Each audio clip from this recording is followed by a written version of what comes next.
बेरोजगारी इस देश का सबसे बड़ा मुद्दा है।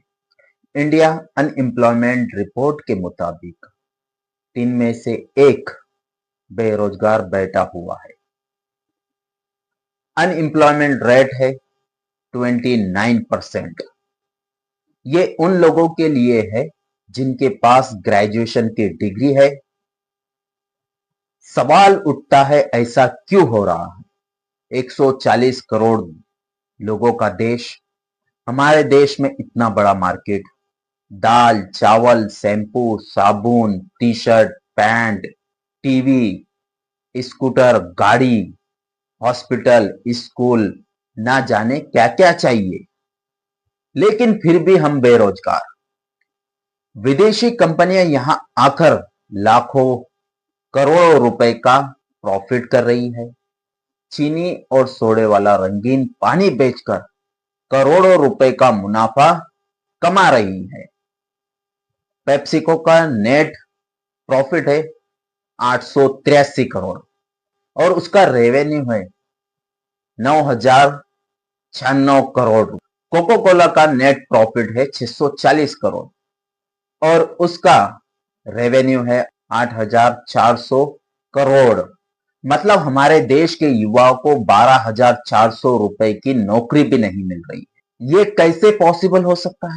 इंडिया 4th लार्जेस्ट इकोनॉमी है और हमें कहानी सुनाई जा रही है कि हम $5 ट्रिलियन की इकोनॉमी बनने जा रहे हैं। क्या इस इकोनॉमी में आपके लिए नौकरी है? आखिर कौन खा गया आपकी नौकरी और काम धंधे? आज इस वीडियो में जानेंगे कि इंडिया में अनएम्प्लॉयमेंट। सबसे पहले सरकार की क्लास लगा। 2014 में नरेंद्र मोदी ने कहा था कि हर साल 2 करोड़ नौकरियां देगी। Our aim is to create jobs for more than a billion young hands. और 11 सालों में 22 करोड़ नौकरियां कहां गई? आज का युवा बेरोजगार फिर रहा है। आज हमारे देश के अंदर अनएम्प्लॉयमेंट 23% तक पहुंच चुका है। तो फिर 22 करोड़ नौकरियां कहां गई? आज हमारे देश का युवा पूछ रहा है कि मोदी जी 22 करोड़ नौकरियां कहां है? लेकिन रियलिटी यह है कि पीएलएफएस की रिपोर्ट के मुताबिक हमारे देश के अंदर अनएम्प्लॉयमेंट 23% है। ये एक बहुत बड़ा ही गंभीर मसला है कि इतने ज्यादा बेरोजगार है और गवर्नमेंट ने अभी तक भी ऐसा कोई प्रयास नहीं किया है कि 10% भी जॉब क्रिएशन कर सके। अब तो खुद मोदी जी कह रहे हैं कि पकौड़े तलिए, चाय बेचिए ताकि आप सेल्फ एम्प्लॉयमेंट बन सके।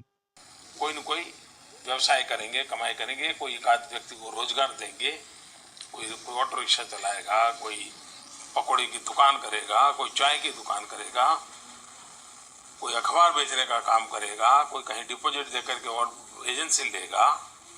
ये सब चीजें रोजी रोटी कमाने की व्यवस्था हुई है कि नहीं हुई है? इसको रोजगार मानेंगे कि नहीं मानेंगे? अगर आपके जी टीवी स्टूडियो के बाहर कोई पकौड़े बेचता है और शाम को 200 रुपया कमा करके घर जाता है, उस व्यक्ति को आप रोजगार मानोगे कि नहीं मानोगे? अब उसको आप देखोगे तो कहीं सरकारी दफ्तर नहीं है, आंकड़े में नहीं है। तो ऐसी व्यवस्थाएं बहुत हो रही है। रेलवे की ग्रुप डी की भर्ती निकली, पोस्ट निकली, जिसमें वैकेंसी थी 35,000 पोस्ट। इस पोस्ट के लिए 1,20,00,000 फॉर्म भरे गए, एप्लीकेशन दिए गए, जिसके अंदर engineer, PhD, MBA, master degree, railway, SSC, banking और स्टेट पुलिस, इसके लिए 4 से 5 करोड़ लोगों ने एप्लीकेशन दिया और वैकेंसी थी 1 लाख, यानी एक पोस्ट के लिए 1,000 लोग लड़ रहे थे। आप इससे अंदाजा लगा सकते हो 999 जो बचे हुए यूथ है हमारी, जो अनएम्प्लॉयमेंट फिर रहे, उनका क्या? और मोदी जी कहते हैं कि बेरोजगारी खत्म हो चुकी है। बेरोजगारी तो है ही नहीं। और मोदी जी कहते हैं कि पकोड़े तलिए, समोसे बेचिए, चाय का स्टॉल लगाइए। क्या इसीलिए स्टूडेंट डिग्रियां हासिल करती है। इंडिया में यूथ अनएम्प्लॉयमेंट का रेशो आज से नहीं 20 साल से ट्रेंड कर रहा है। 2005 में ये 8% था, 2015 में ये 10% हो चुका था और 2025 के अंदर ये 23% हो चुका है। 20 सालों के अंदर अनएम्प्लॉयमेंट कितनी ज्यादा तेजी से फैल रहा है, कितनी ज्यादा बेरोजगारी है हमारे देश में। सिस्टम, हमारा जो सिस्टम है ये कसूरवार है अनएम्प्लॉयमेंट के लिए, क्योंकि हमारा एजुकेशन सिस्टम सिर्फ डिग्री दे रहा है, स्किल नहीं सिखा रहा है। और जब स्किल आएगी तो वो अपना खुद का सेल्फ एम्प्लॉयमेंट भी कर सकता है। हमारा एजुकेशन स्किल बेस्ड नहीं है। जैसे साउथ कोरिया, जापान, यहां पर अनएम्प्लॉयमेंट रेशो जो है 5% से लेकर 7% तक है।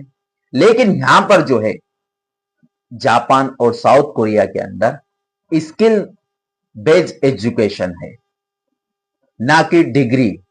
हमारे वहां उल्टा है, हमारे वहां इंपॉर्टेंट दी जाती है डिग्री को, और वो डिग्री आगे चलकर कंपनियों के अंदर, वो आगे चलकर स्किल बेस्ड एजुकेशन नहीं है, जिसकी वजह से उसके पास रोजगार नहीं होता है।